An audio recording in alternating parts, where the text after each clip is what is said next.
नमस्कार किसान भाइयों, आज के इस वीडियो के अंदर आप सभी का दिल से स्वागत है। किसान भाइयों, ट्राइकोडर्मा का नाम नहीं सुना है ऐसा एक भी किसान आज तक मुझे तो नहीं मिला है।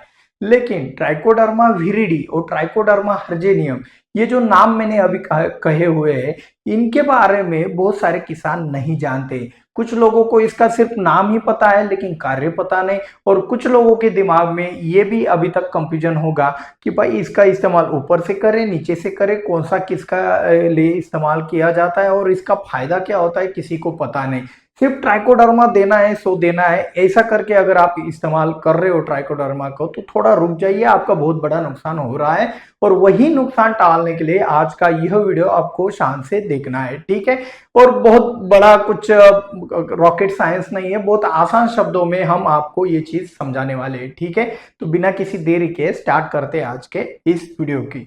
तो सबसे पहला बात, ट्राइकोडर्मा के दो प्रकार आते हैं। जी हाँ, जैसे कि आपके खेत में आप देखो एड्डा फेरस आता है और ईडीटी चिलेटेड फेरस आता है, तो दोनों जैसे अलग अलग ना होकर एक ही है, लेकिन सिर्फ एक जमीन से दिया जाता है और एक जमीन और स्प्रेइंग के लिए, दोनों के लिए इस्तेमाल किया जाता है।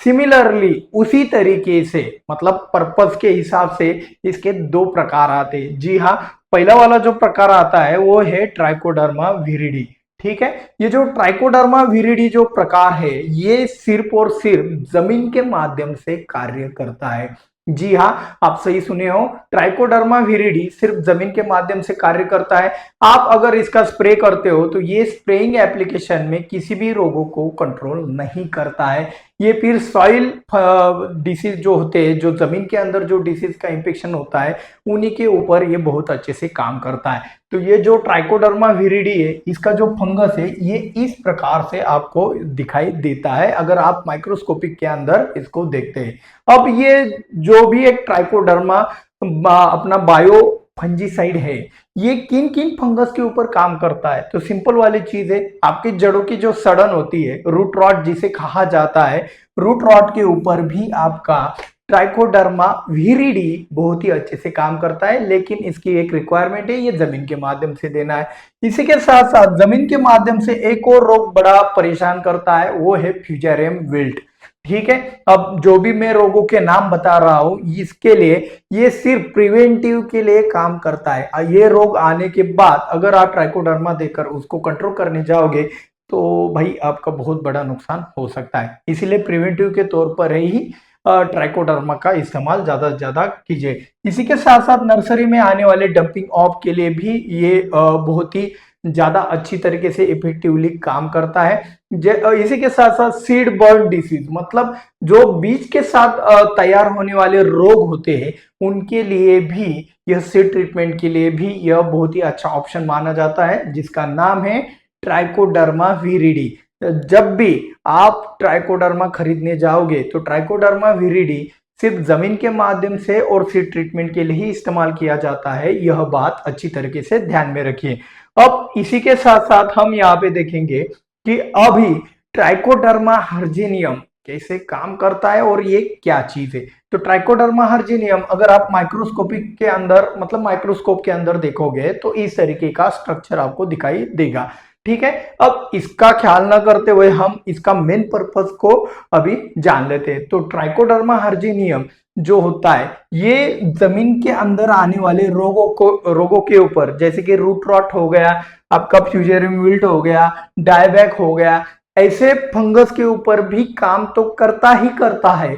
साथ में यह पौधे के ऊपर आने वाले फंगस के ऊपर, जैसे कि ये सबसे खतरनाक जो फंगस है बोट्राइटिस, ये बोट्राइटिस के ऊपर भी बहुत ही अच्छे से काम करता है। बोट्राइटिस यानी कि वही वाला चीज जो सड़न होता है, जिसके ऊपर हम हमेशा आपको बताते हैं भाई सड़न हो रही है, फलों के अंदर रॉट आ रहा है या फिर फल सड़ रहा है, तो भाई सिंपल वाला चीज रोको इस्तेमाल करो। तो वो रोको इस्तेमाल करने से भी पहले अगर प्रिवेंटिव के तौर पर, जी हाँ शब्द ध्यान से सुन लेना, प्रिवेंटिव के तौर पर अगर ट्राइकोडर्मा हर्जेनियम अगर आप प्रिवेंटिव में इस्तेमाल करोगे स्प्रेइंग के लिए, तो आपको ऐसे रोगों से भी मुक्ति मिल जाएगी, ठीक है।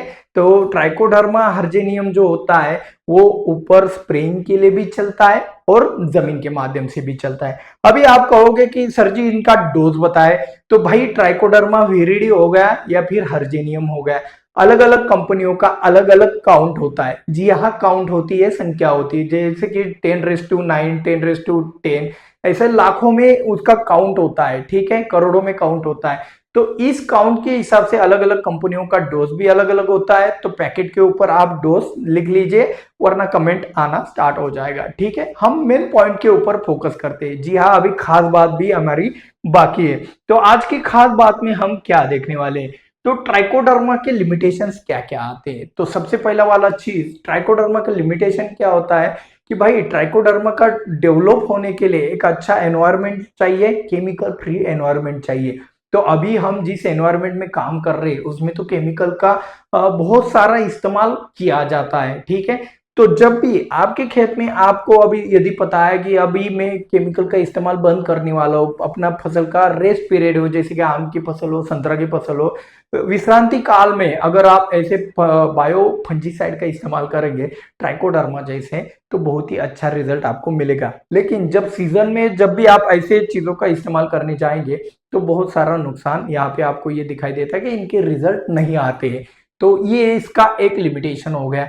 अभी दूसरा लिमिटेशन ये है कि बायो फंजीसाइड यानी कि ट्राइकोडर्मा, अभी वो विरिडी हो या फिर हर्जिनियम हो, तो ये दोनों के दोनों सभी फंगस के ऊपर काम नहीं करते हैं। जी हाँ, ये सभी प्रकार के फंगस के ऊपर काम नहीं करते, कुछ गिने चुने फंगस के ऊपर यानी कि डिसीज के ऊपर ही यह कार्य करते हैं। और एक और आज की खास बात लास्ट वाली, कि भाई कुछ लोगों के दिमाग के अंदर ये कंफ्यूजन है कि भाई ये बायो फंजीसाइड है या बायो इंसेक्टिसाइड है। तो मैं आपको एक बात बता देता हूं कि भाई ये सिर्फ और सिर्फ बायो फंजीसाइड है, यह बायो इंसेक्टिसाइड नहीं है। ये कंफ्यूजन दिमाग में से निकाल दो। और कुछ लोग ये कहते हैं कि सर जी ये बायो फंजीसाइड है, मतलब ये दूसरे घातक फंगस को खाने का काम करता है, तो ये हमारी सेहत के लिए अच्छा है या बुरा है। तो एक बात बता देता हूँ, हमारे बॉडी के अंदर ये अगर जाता है तो इससे कोई भी हानि हमारे बॉडी के लिए नहीं है। आज का वीडियो दिल से अच्छा लगा हो तो व्हाट्सएप पे स्टेटस रखना ना भूलेगा। मिलते हैं अगले वीडियो में। जय जवान जय किसान।